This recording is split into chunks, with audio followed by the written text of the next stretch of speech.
আসসালামু আলাইকুম। ব্রাজিলের যেন কুফা কাটছেই না কোনোভাবে। পক্ষান্তরে আর্জেন্টিনা গত ম্যাচে হোঁচট খেলেও আজ কিন্তু জয়ের দেখা পেয়েছে।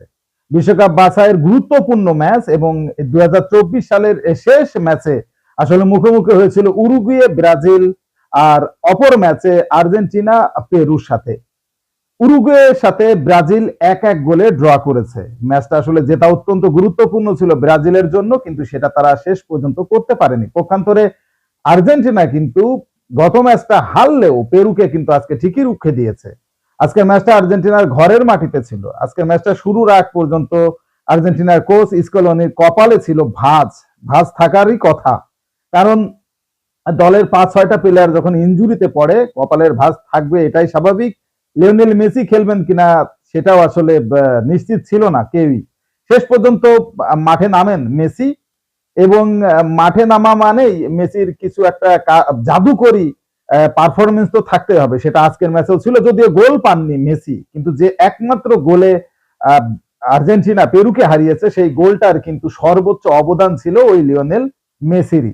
ডি বক্সের একটু পেছনে থেকে বাঁ দিক থেকে যেভাবে সে বলটা থ্রুটা দিয়েছে মার্টিনেজের উদ্দেশ্যে, এবং ওখানে যে মার্টিনেজ দাঁড়িয়ে আছে এটা যে মেসি কিভাবে বুঝলো সেটাও একটা বড় ব্যাপার।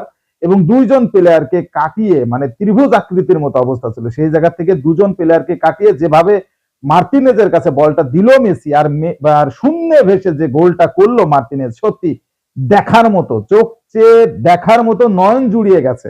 ওই এক গোলেই আসলে ম্যাচ শেষ হয়ে গেছে। পরবর্তীতে অনেক আক্রমণের সুযোগ পেয়েছিল আর্জেন্টিনা, তারাও যেমন লিড নিতে পারেনি ঠিক তেমন ও পেরেও কিন্তু চেষ্টা করেছিল, কিন্তু শেষ পর্যন্ত পরাজয় নিয়েই তাদের মাঠ ছাড়তে হয়। অর্থাৎ ২০২৪ সালের বিশ্বকাপ বাছাই পর্বের শেষ ম্যাচটা আর্জেন্টিনা জয় দিয়েই শেষ করলো, যেখানে আসলে লিওনেল মেসির মনোমুগ্ধকর পারফরমেন্স তারা দেখতে পেয়েছিল, দর্শকরা দেখতে পেয়েছে।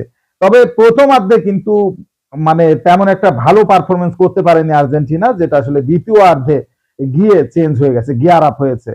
এখন একটু ব্রাজিলের কথা বলি। আসলে গত ম্যাচটাও তারা কিন্তু ভেনেজুয়েলার সাথে ১-১ গোলে ড্র করে, আবার আজকেও উরুগুয়ের সাথেও ১-১ গোলে ড্র করলো ব্রাজিল। বিশ্বকাপ বাছাই পর্বে আসলে প্রথম রাউন্ডে মানে একেবারে চূড়ান্ত পর্বে উঠতে পারবে কিনা সেটা নিয়েই এখন আসলে সংশয় জেগেছে। কারণ লাতিন আমেরিকার যে গ্রুপটা, এই গ্রুপের ভেতরে মোট ৬টা টিম ডাইরেক্ট চলে যাবে। মানে এই পয়েন্ট টেবিলের প্রথম ৬টা দল ডাইরেক্ট চলে যাবে, আর পরবর্তীতে তাদেরকে আবার প্লে অফ খেলে হয়তো ওখান থেকে দুটো দল যাবে। তো প্লে অফ খেলার ঝামেলার ভেতরেই মনে হয় ব্রাজিল ঢুকে পড়ছে, সেটাই মনে হয় তারা প্রিফার করছে।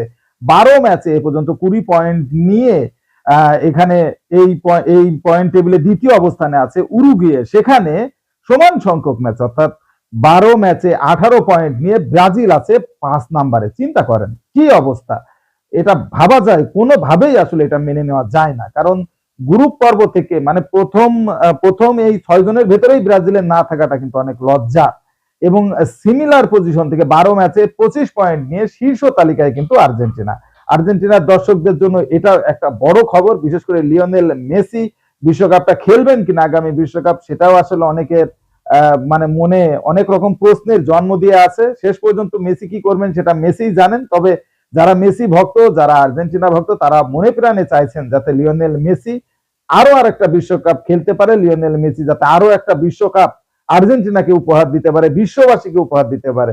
এখন সেই পর্যন্ত মেসির অবস্থা কি হয় সেটাও একটা দেখার বিষয়। তবে ব্রাজিলের সমর্থকদের কপালে যে চওড়া ভাঁজ, সেই ভাঁজটা আসলে পরিবর্তন হয় কিনা নতুন বছরে, সেটা এখন দেখার বিষয়।